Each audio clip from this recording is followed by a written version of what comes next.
بسم اللہ الرحمن الرحیم۔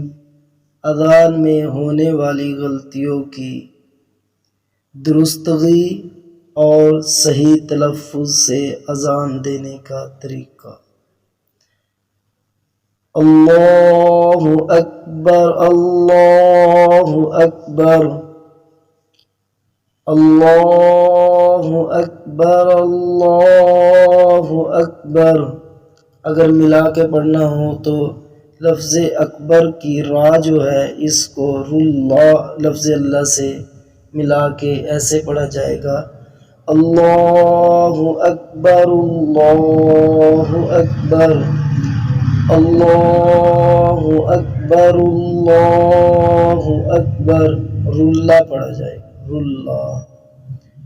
اشہد ان لا الہ الا اللہ اشہد ان لا الہ الا اللہ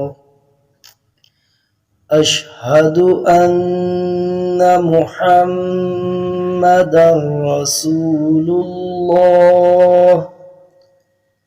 جو لفظ انا ہے یہ ان پڑھا جائے گا، اس کے ساتھ الف نہیں ہے، الف اگر پڑھا جائے تو معنی چینج ہوگا، یہ بہت بڑی غلطی ہے اور گناہ ہوگا۔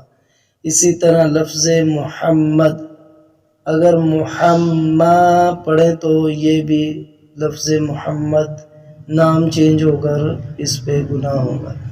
اشہد ان محمد رسول اللہ، ان ایسے پڑھنا، اور محمد کے اوپر پیش ہے، بعض لوگ محمد پڑھتے ہیں تو یہ غلط ہوگا۔ جو ہا کے بعد میم مشدد ہے اس پہ دونوں ہونٹ ملا کے پڑھا جائے گا، محمد رسول اللہ۔ حی علی الصلاۃ حی علی الصلاۃ حی علی الفلاح حی علی الفلاح۔ یہ حی ہا شروع میں اور عین ہے اس کے بعد، علی الفلاح آخر میں فلاح کے ہا نہیں ہے۔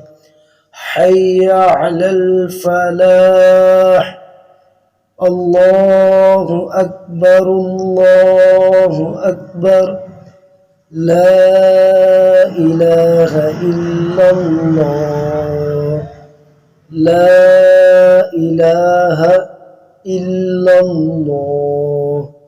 اور صبح کی اذان میں الصلاۃ خیر من النوم، خیر پہ دونوں ہونٹ ملا کے پھر بولنا ہوگا، الصلاۃ، یہ صاد ہے سین نہیں ہے، موٹا پڑھا جائے گا، الصلاۃ خیر من النوم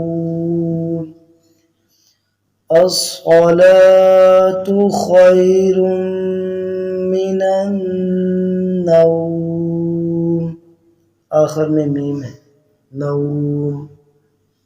تو اس لیے اذان کو صحیح تلفظ کے ساتھ پڑھنا۔ حدیث پاک میں آتا ہے کہ اذان دینے والے کی گردن قیامت والے دن بہت زیادہ لمبی ہوگی، یعنی سب سے لمبی اذان دینے والے کی گردن ہوگی، اور اگر اس طرح غلط پڑے تو پھر اتنا ہی اس کا جو ہے نا الٹا اس پہ پکڑ ہوگی، گناہ ہوگا۔ اللہ رب العزت ہم کو صحیح معنی میں صحیح اذان کے تلفظ کے ساتھ صحیح اذان دینے کی توفیق عطا فرمائے۔ تو اس لیے اذان کو صحیح اچھے طریقے سے پڑھنا ضروری ہے، اذان کو سیکھنا ضروری ہے۔ دعا ہے کہ اللہ تعالی ہم سب کو صحیح طریقے سے اذان سیکھ کر پڑھنے کی توفیق عطا فرمائے۔